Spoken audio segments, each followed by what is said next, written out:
검사를 하죠. 자, 그리고 조금 전에 우리 악관관계를 기록을 했는데 이게 잘 정확하게 올라왔는지 악관관계를 기록했는지 이런 것들도 평가를 할 수가 있고요. 자, 이 단계에서 나비치 단계 환자한테 물어보셔야 돼요. 요 정도의 길이와 요 정도의 높이와 불편함은 없는지. 그래서 환자가 괜찮다라고 이야기를 하면 요 단계에서 이제 완성을 해주세요라고 하고 기공소로 보내는 거죠. 그래서 반드시 환자가 오케이 해야 된다.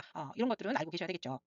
나비치를 시작하는 모습입니다. 이렇게 생겼어요. 정말 의치를 똑같이 생겨 있는데 요 윗부분이 나배 형태인 거죠. 그러니까 왁스로 만들어 온 거라고 보시면 돼요. 그래서 이 상태로 잘 맞으면 구강에서 잘 맞았다라고 하고 환자도 불편함이 없다라고 오케이를 하면 기공소로 보내서 구워만 오면 되는 겁니다. 그래서 요런 나비치 시작을 한다라고 보시면 될 것 같습니다. 납 위치를 장착을 하고 그 모습입니다. 실제적으로 안모가 제대로 잘 적정하게 지지가 되고 있는지 검토를 하는 거죠. 그래서 왼쪽과 오른쪽을 비교해 보시면 환자가 왼쪽은 높이가 낮고 여기가 너무 주름져 있는 모습이 많이 보이게 되는데요. 물론 환자가 이게 만족스럽다 하면 이대로 이제 끝내야 되겠지만 실제적으로 보면 이런 주름 잔주름들이 많이 보이잖아요. 그래서 이걸 조금 더 두툼하게 만들었을 때는 이런 모습이 될 수도 있습니다. 그래서 이런 납 위치를 가지고 수정을 최종적으로 하는 모습을 볼 수가 있습니다. 나비치를 맞춰본 다음에는 잘 맞는다 그러면 환자가 오케이 했다 그러면 기공소를 보내면 기공소의 과정은 사실 우리가 보기에는 조금 어렵죠. 그래서 매몰시켜서 중합시켜서 마무리를 해서 다시 이제 치과로 보내줍니다. 그러면 우리가 구강 내에서 물론 나비치 상태에서 다 맞춰보기는 했지만 실제적으로 끼웠을 때는 또 다르거든요. 그래서 의치를 장착을 해주는데 구강 내에서 다시 한번 조정 과정을 거칩니다. 그래서 아픈 데가 있는지 높이는 어떤지 이런 것들을 다시 보게 되죠. 그래서 최종적으로 이날 끼워주게 됩니다. 그리고 나서는 환자한테 끼워주고만 끝나시면 안 되고 환자를 지도를 해줘야 됩니다. 그래서 지도를 해주시고 그 다음에 그 시간 경과에 따라서 관찰을 하고 정기검진도 해줘야 됩니다. 의치를 장착하고 조정을 해줘야 되는데요.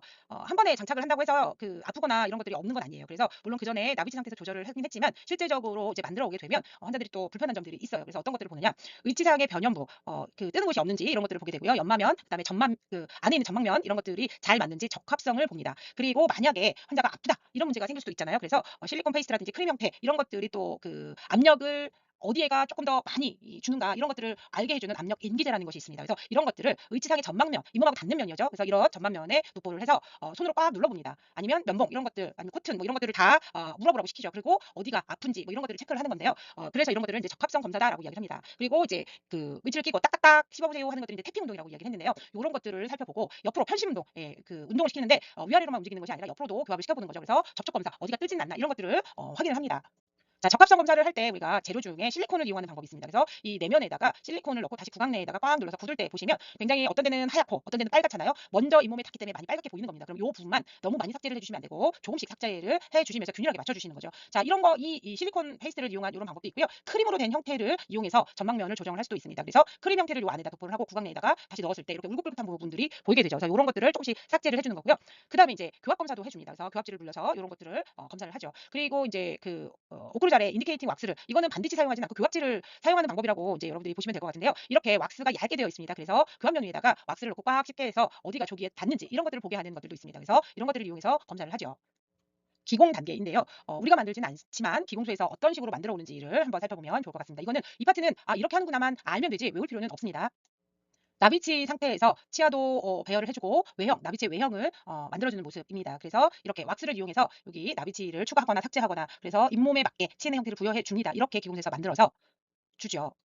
나비치를 이제 매몰시키는 겁니다. 이 플라스크라는 이런 통에다가 석고를 넣고 그 위에다가 나비치를 넣고 그런 다음에 이제 다시 또 매몰을 시켜주는 모습입니다. 그래서 이 매몰을 시키는 거는 우리가 이 잇몸처럼 되어 있는 의치상에다가 우리가 레진을 넣어야 됩니다. 근데 이 레진이 바로 들어갈 수는 없잖아요. 그래서 이 왁스가 녹으면 대체될 수 있는 재료가 들어갈 수 있는 공간을 만들어주기 위한 거예요. 레진이 들어갈 수 있는 공간을 부여하기 위해서 이렇게 의치를 매몰시키는 모습입니다.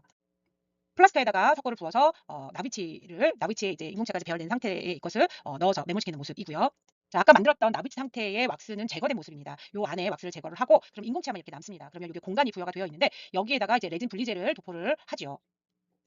그런 다음에 이제 레진을 넣어줍니다. 이렇게 이제 우리가 레진을 넣는 모습을 보여드렸고요. 중간에다가 비닐을 깔고 프레스기로 꽉 눌러줍니다. 기포가 생기지 않게. 그런 다음에 이제 여기 물에다 넣고 얘를 이제 끓여주는 거죠. 의치의 첨상과 개삭이라는 표현이 있습니다. 이거는 너무나 중요한데요. 시험에 잘 나오고 실제적으로 임상에서도 굉장히 많이 사용됩니다. 첨상하는 방법은 굉장히 많이 사용되고 실제적으로 개삭은 많은 비율을 차지하지는 않으나 그래도 간혹가다 할 수는 있습니다. 그래서 의미는 반드시 알아두셔야 됩니다. 자, 우리 무치 같은 경우에는 시간이 지나면 어떤 문제가 생기느냐? 밑에 있는 잇몸 뼈들이 자꾸 흡수가 온다라고 얘기를 했었어요. 그래서 잔존 치료제가 계속 감소를 합니다. 그러면 의치를 한 지 얼마 안 됐는데 1, 2년 뒤에 헐거워요라는 표현을 하시면서 병원 다시 오시는 경우가 많아요. 그러면 헐거운 상태로 다시 해야 되냐? 그렇진 않아요. 그러면 어느 정도 다른 부분은 맞는다. 그런데 단순히 약간 뼈 흡수가 와서 헐거운 부분을 좀 채워줄 수 있는 방법이 있습니다. 그런 것들을 우리가 첨상이라고 이야기를 합니다. 자, 첨상을 여러분들이 영어 표현도 알아야 되고요. 한글 표현도 알아야 되겠죠. 첨상, 이장 같은 표현입니다. 릴라인이라고 이야기를 하는데요. 병원에서는 사실 릴라인이라는 표현을 더 많이 해요. 그리고 시험은 끝첨자를 써서 끝에만 살짝 넣어주는 방법 이렇게 생각하시면 안 잊어버리겠죠. 첨상, 이장, 릴라인 이런 것들이 같은 표현인데 이게 치료제가 흡수가 왔는데 많이 변하지는 않았지만 조금 변했다. 그러면 레진을 이용을 해서 그 안에다가 넣고 수정을 하는 이런 것들을 우리가 이야기를 하고요. 개상, 리베이스라고 이야기를 하는데요. 요거는 치료제가 정말 많이 변해 있는 거죠. 그래서 변화가 너무 심한데 교합이다 이런 것들은 어느 정도 맞아요. 딸깍딸깍 움직이긴 하지만 교합은 잘 맞을 때 그러면 인공치아는 빼고 나머지 안에 있는 레진들을 모두 교체하는 이런 술식을 우리가 개상, 리베이스다라고 이야기를 하고 있습니다. 다음은 교재에는 없지만 여러분들이 임상에 나가면 자주 보는 것 중에 하나인데요. 티슈 컨디셔너 조직 조절제입니다.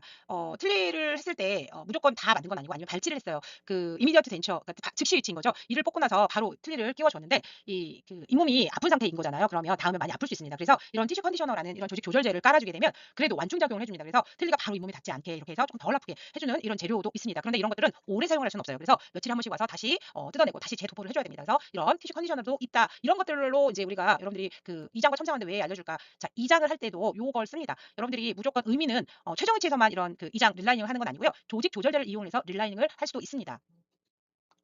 조직 조절제를 이용해서 티슈 컨디셔너라는 것을 이용을 해서 조직을 회복시키는 모습입니다. 아까 하얀 이런 것들을 이제 여기 보시면 보이는데 여기다가 조직 조절제인 티슈 컨디셔너를 깔은 모습이지요. 그래서 이렇게 상처가 나 있거나 다른 문제가 있었을 때 이대로 그냥 틀니를 끼게 되면 굉장히 불편해요. 그런데 이런 내면에다 깔아주게 되면 덜 쿠션 역할을 해서 덜 아프게 되는데 이게 시간이 지나면서 이제 또 굳기 시작을 합니다. 그래서 이런 것들은 며칠에 한 번씩 교체를 해줘야 된다라고 생각을 하시면 될 것 같습니다.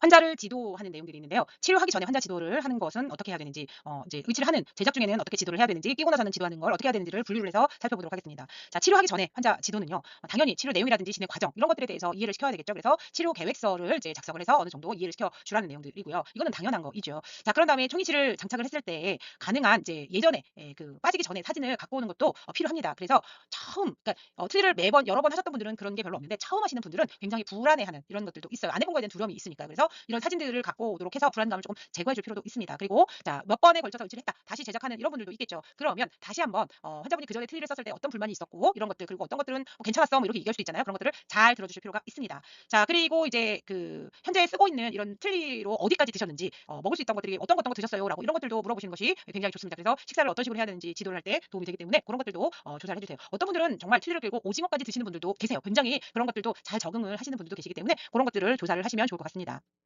위치를 만드는 제작 중에 환자 지도는요.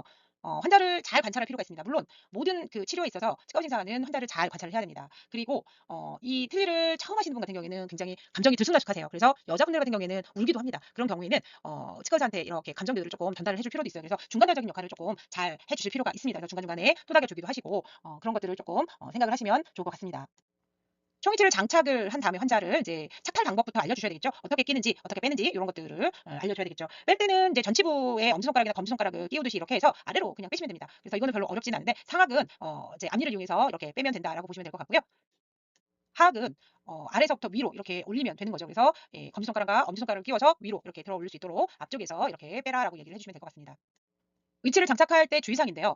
이 의치를 끼기 전에는 마른 상태로 구강 내에 넣으시면 안 됩니다. 그래서 의치를 살짝 물에다 적시거나 미지근물에 이렇게 적셔 주셔야 돼서 그다음에 구강 내에 끼시게 하시도록 하고요. 장착한 후에는 상악과 하악이 정중하게 있는지를 보실 필요가 있습니다. 그리고 하악을 꼈을 때 하악의 의치가 놓여 있는 게 불안정하지 않은지 이런 것들을 보시고 그다음에 처음에 의치를 끼게 되면 의치가 자극을 줍니다. 그래서 타액이 많이 나올 수 있습니다. 그런데 이거는 일시적인 그렇게 자극이어서 조금 처음에는 많이 나오는데 시간이 갈수록 이 타액이 조금씩 줄어들죠. 그래서 처음에는 이 트리를 끼웠을 때 침이 많이 나올 수 있습니다. 그런데 시간이 흐르면 요거는 없어진다라고 생각하시면 될 것 같고요.